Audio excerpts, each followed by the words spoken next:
करूंगा। कहने का मतलब कि कोई भी प्रभु का भक्त हो, कोई महात्मा हो, सिद्ध महात्मा पुरुष हो, कोई सात्विक ब्राह्मण हो, अगर जो आप भगवान को तो पा नहीं सकते हैं, तो भगवान के जो भक्त हैं उनकी शरण ले लीजिए तो आपका कल्याण हो जाएगा। कहते हैं कि जब बहुत पुण्य उदय होता है, बहुत सौभाग्य मिलता है, तभी किसी अच्छे संत का दर्शन होता है। वैसे तो आज गली गली बहुत संत भाग रहे हैं, लेकिन ये परीक्षण हमको और आपको करना पड़ेगा कि कौन भिखारी है, कौन संत है। आजकल संत के भेष में बहुत से लोग हैं, यानी भाग रहे हैं, जो कि लोगों के साथ धर्म भी करते हैं। आजकल इतना लंबा जमावड़ा लगाते हैं। अभी पिछले साल की बात है कि यहाँ बिशुनपुर साइड में एक भक्त के यहाँ शिष्य हैं अपने, उनके यहाँ 7-8 लोग पहुँच जाते हैं, बिल्कुल नंगा बाबा मार्शल से उतरते हैं और नंग धड़ंग बिल्कुल सब कपड़ा इत्यादि खोल देते हैं, और उसके यहाँ पहुँच करके चाय नाश्ता भी करते हैं। और करने के बाद बेचारा बच्ची की शादी के लिए परात लाया था बढ़िया बड़ी सी, उसको भी ले लेते हैं, कहते हैं कि रखी हो ले आओ। इतना बड़ा लोटा कलश रखा था, उसको भी ले लेते हैं, 2100 रुपया भी ले लेते हैं, डरा धमका करके। तो ऐसे लोगों से बचना चाहिए। ये संत नहीं है, ये लोग दुष्ट हैं, जो संतों के भेष में आकर के और संतों का अपमान कर रहे हैं, उनको बदनाम कर रहे हैं। तो ऐसे लोगों से अवश्य बचना चाहिए। कहते हैं कि दान भी आप दीजिए तो किसी सत्पुरुष को दान दीजिए, इसलिए कि आप दान दिए, साधु संतों के भेष में आए और ले जाकर के 500-200 बात दिए, 1000-500 दिन भर पाए, ले जाकर के बढ़िया मदिरा ढड़का रहे हैं, रात में गांजा चिलम चढ़ा रहे हैं, तो आपका धन बर्बाद हो गया। तो उस बर्बादी में आपका भी हिस्सा जुड़ जाएगा। इसलिए कहते हैं कोई सत्पुरुष हो, सच्चा जो ब्राह्मण हो, जिसको आप जानते हो, या सच्चा संत हो, उसी को दान देना चाहिए। कहते हैं महाराज इसका परीक्षण कैसे किया जाए, तो कहते हैं परीक्षण तो आपको ही करना पड़ेगा।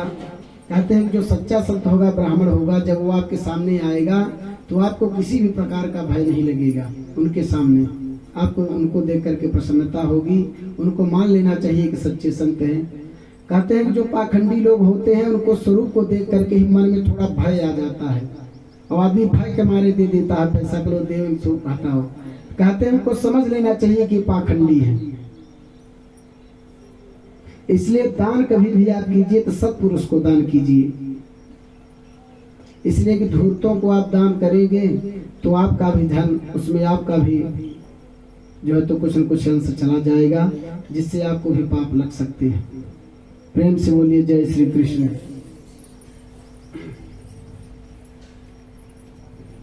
अब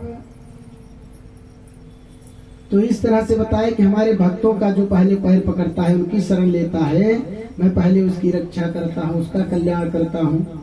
इसीलिए पहले आकर के भगवान ने ग्राह का उद्धार किए, इसके बाद गज का भी स्पर्श किए।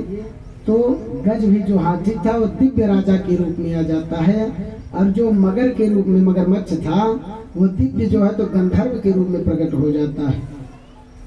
राजा परीक्षित पूछते हैं कि महाराज प्रभु आखिर ये 6 कौन जो राज माने हाथी के और ग्राह के रूप में थे, इनकी कथा बताने की कृपा करें।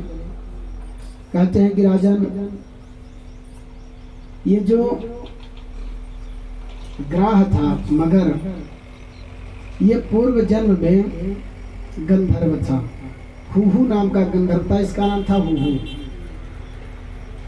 अब गंधर्व भी बहुत से ऐसे हैं, हा हा ही हु इस तरह से उनका नाम है। उनका काम ही है देवताओं का मनोरंजन करना। गंधर्वों का काम है देवताओं का मनोरंजन करना। अप्सराओं का काम है कि देवताओं के लिए नृत्य करना, उनका मनोरंजन करना। कहते हैं कि एक बार हुहू नाम का गंधर्व आता है, और इसी तालाब में देवल नाम के ऋषि थे, वो इसी तालाब में स्नान कर रहे थे। और स्नान करने के बाद जैसे बाहर थोड़ा निकल करके भगवान सूर्य नारायण को जल देना चाह रहे थे, उसी समय हुहू नाम का गंधर्व जो है तो इनसे मजाक करता है। कहते हैं कि पानी में डूब करके गया और इनका पैर पकड़ करके, इनकी धोती पकड़ करके बहुत दूर गहरे पानी में खींच करके ले जाता है, वहां छोड़ करके, और डूबे डूबे दूर निकल करके हा हा हा हंसने लगता है। मजाक कर देता है। अब महाराज देवल ऋषि परेशान हो गए। कहते हैं कि 2-3 बार जब ऐसे किया तो उनको क्रोध आ जाता है महर्षि को। अब कहते हैं कि अरे दुष्ट, तू मुझे मगर की तरह पकड़ करके, ग्राह की तरह पकड़ करके जमीन पानी के नीचे खींचता है, मेरे साथ परिहास कर रहा है, मजाक कर रहा है। जब मैं श्राप देता हूँ कि जा करके तू मगर हो जा, मगरमच्छ बन जा। कहते हैं हमारा जब श्राप दे दिए तो बेचारा हो गंधर्व रोने लगता है उनके सामने समक्ष, हाथ जोड़कर कहता है महाराज हमारा तो काम ही है मनोरंजन करना। कहते हैं मनोरंजन करना तो तुम देवताओं को मनोरंजन करो, हम ब्राह्मणों से महर्षियों से तुम मजाक करते हो, इस तरह का मनोरंजन करोगे। कहते हैं महाराज कृपा कीजिए, कुछ उपाय बताइए। कहते हैं कि जाओ, हमारा श्राप है, तुम्हारे लिए एक दिन वरदान साबित होगा और भगवान नारायण के द्वारा तुम्हारा मोक्ष होगा। कहते हैं वही मगरमच्छ बन जाता है और उसी दिन की प्रतीक्षा करने लगता है। कहते हैं कि जैसा तुमने पैर मेरा पकड़ा है उसी तरह जब तुम किसी भक्त का पैर पकड़ोगे तभी तुम्हारा कल्याण होगा। और इधर जो हाथी था, कहते हैं कि पूर्व जन्म में इंद्रद्युम्न नाम का राजा था। कहते हैं बड़ा प्रतापी राजा था। इसने अपना लास्ट समय में सब घर बार छोड़ करके और भगवान का तप करने के लिए जंगल में चला जाता है। कहते हैं जंगल में बैठ करके भगवान का ध्यान लगा करके तप कर रहा था। उसी समय इनके आश्रम में अगस्त्य महाराज पहुंच जाते हैं अपने बहुत सी ऋषि मंडली के साथ। कहते हैं उनको देख करके भी ये चुपचाप बैठा रह गया, उठा नहीं, उनका स्वागत सत्कार नहीं किया, पूजन इत्यादि नहीं किया। तो अगस्त्य महाराज कुपित हो जाते हैं। कहते हैं कि अरे धूर्त, तूने मुझे देख करके पाखंड का आश्रय लिया है, हाथी की तरह बिल्कुल सूंड उठा करके बैठा है। हम ऋषियों महर्षियों को देख करके भी तू हमारा स्वागत नहीं कर रहा है, बैठने के लिए नहीं कह रहा है। जाओ, मेरा श्राप है, तुम हाथी हो जाओ। कहते हैं वही राजा हाथी बन जाता है। लेकिन प्रभु की कृपा से प्रभु का स्मरण इसे बना रहता था, इसलिए प्रभु का स्मरण था तभी तो हाथी के रूप में भगवान को याद किया और भगवान इसका कल्याण कर देते हैं। इस तरह से गज और ग्राह का की कथा आप लोगों ने सुनी। प्रेम से बोले वृंदावन बिहारी लाल की जय। श्रीमद् भागवत महापुराण की जय।